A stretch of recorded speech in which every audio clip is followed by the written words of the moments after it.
One day, I received a call that shattered my world. My husband had been in an accident. The shock wasn't just the accident itself, but the news that his mistress had been in the car with him. She didn't survive, and my husband was left paralyzed from the waist down. Amidst this turmoil, he began demanding that I take care of him for the rest of his life. Was I expected to dedicate my life to caring for a man who had been cheating on me when he got into the accident? This couldn't be happening. I resolved to teach him a lesson. My name is Mandy, and I'm 32 years old. I live with my husband, Ray, and our daughter, Lily, who's almost 5. I had taken a break from my job when I got pregnant, but I began working again when Lily started daycare. Between work and raising a child, I'm always busy, but I also lead a fulfilling life, thanks to Ray. He has always worked diligently and takes great care of Lily, excelling as a husband, father, and head of our household. Our daily routine included having dinner and listening to Lily's stories after Ray got home from work.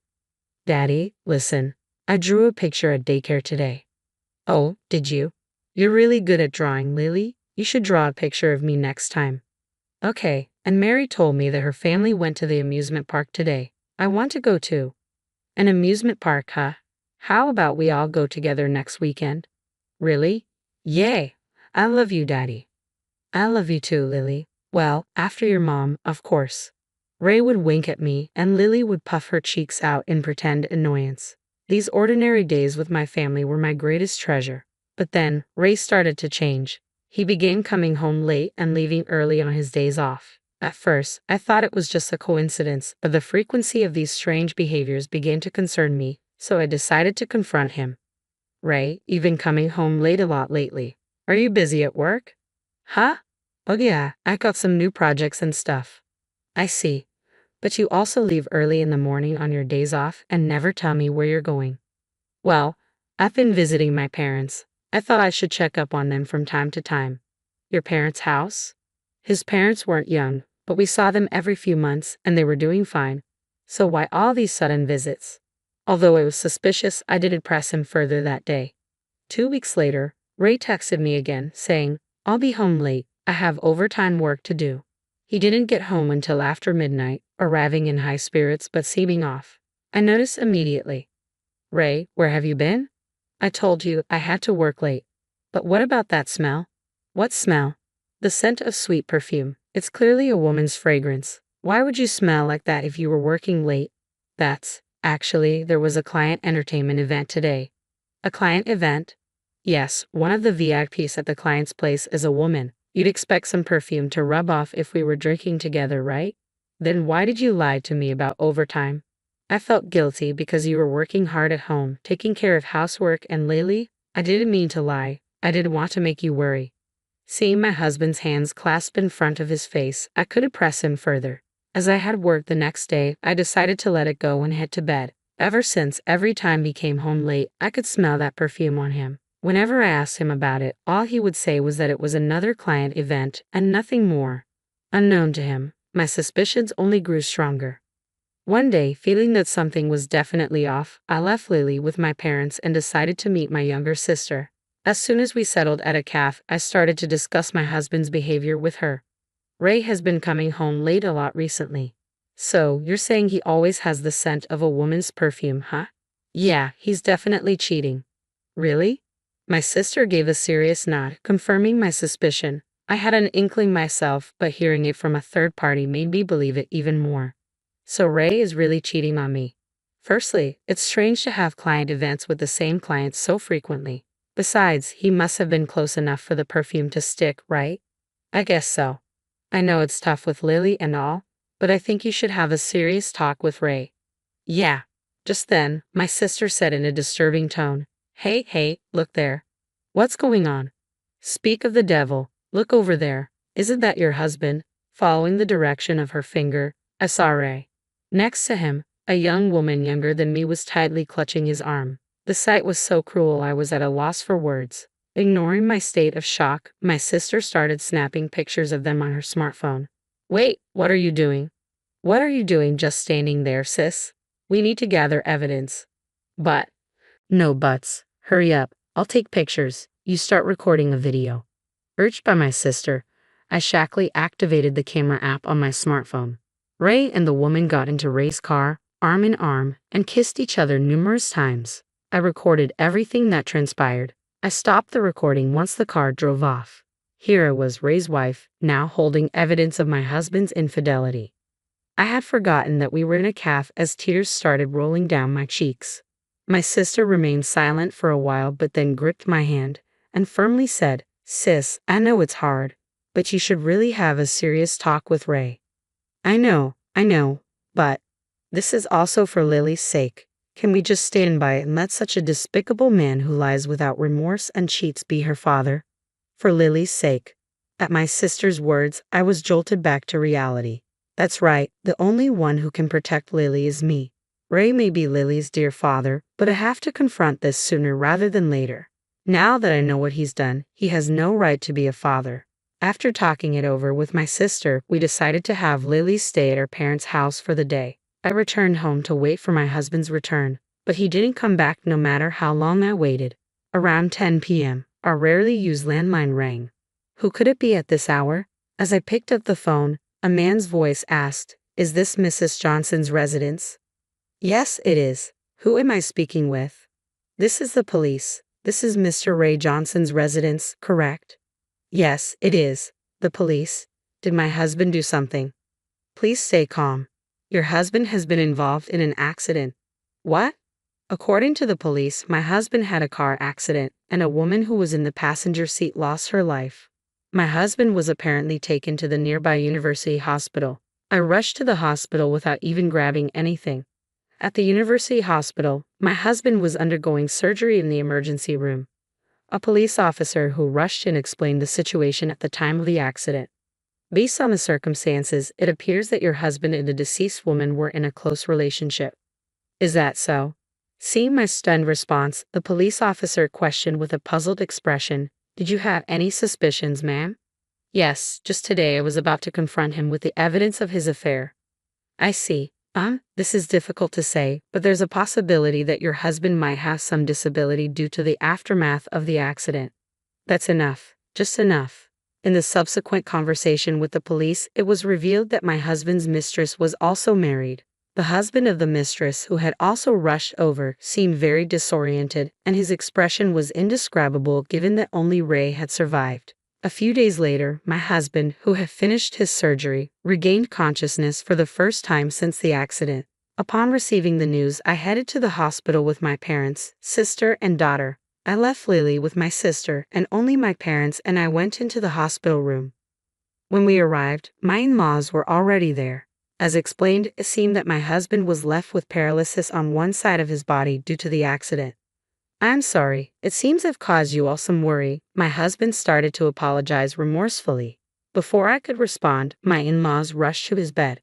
"What are you apologizing for? It's good enough that you're alive. Being alive is like hitting the jackpot." "That's right, Ray. You're usually a good man, and that's why you survived this." "Dad, Mom, thank you. I'm really glad I survived." My husband and my in-laws were getting carried away as if the affair never existed. My worry turned into anger, and I finally spoke up.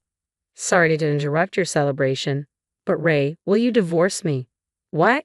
Divorce? What are you suddenly talking about?" "I got these divorce papers. Can you please sign them?" "Divorce? What are you even saying?" "You had an accident with your mistress." "What? No, you got it all wrong. The woman in the car with me was just a business associate, not a mistress." My husband began to lie desperately. Did he really think he could hide it from me? "I already know the truth, Ray. I know you cheated." "No, I swear I didn't cheat. You were at a cafe with your mistress on the day of the accident, weren't you? I saw you two get into the car together." "No, that's not." "Don't make excuses. I have forgotten I was in a hospital room and raised my voice. You even cut down on time with Lily to play around with your mistress. What the hell were you thinking?" My mother-in-law interrupted me with a frown. "Oh dear Mandy, what are you so angry about? If Ray cheated, it's because you did something wrong." "What? Mother-in-law, what are you saying?" "Ray just regained consciousness, right? And you've heard it from the doctor. Ray ended up with hemiplegia due to the accident. What does that have to do with our divorce?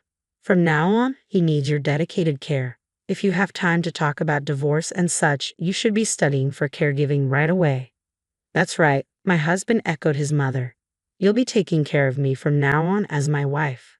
At that moment, any lingering sympathy I had for my husband evaporated. At first, I truly felt sorry for him, despite his cheating. Ending up with hemiplegia was tragic, but now, I couldn't care less. They had no remorse for what they had done to me. All they cared about was themselves. Suppressing my rage, I addressed my mother-in-law. "Are you serious? Who in the hell would want to take care of a cheating idiot?" "An idiot? Mandy, how do you insult my Ray?" "Well, it's the truth, isn't it? He cheated and caused an accident. Isn't everything your son's fault?" "But even if the accident was his fault, cheating happens because of the other person. If I did something wrong, does that mean he's allowed to cheat?" I was desperately trying to balance work, childcare, and housework for my family. "You say it's my fault, and you still defend your cheating son." My unusually assertive tone made my mother-in-law's voice gradually quieter. My husband, unable to stand by, yelled at me, "How dare you talk to my mom like that?" Perhaps believing that being a patient made him superior, my husband glared at me. I moved closer to him, looking down on him with intensity, and he muttered, "What the?" in a frightened tone. "Cut the crap, would you? Who do you think is responsible for the situation we're in now?" "Well, that is. The reason we're in this mess is because you betrayed our family by cheating, right? Getting into an accident with your mistress. You must be a total fool. There's no other word for it." "What? It's all messy now because you suddenly started talking about divorce." He still seemed not to feel at fault for what had happened. With a deep sense of disgust and bitterness in my heart, I lashed out at him. "Grow up, you worthless man. How long are you going to blame everyone else? Anyway, think about it yourself. You're the one who cheated, and on top of that, your mistress died in an accident. Stop justifying yourself. Mandy, you destroyed our family with your thoughtless affair. I don't know how much pain Lily will have to go through because of you.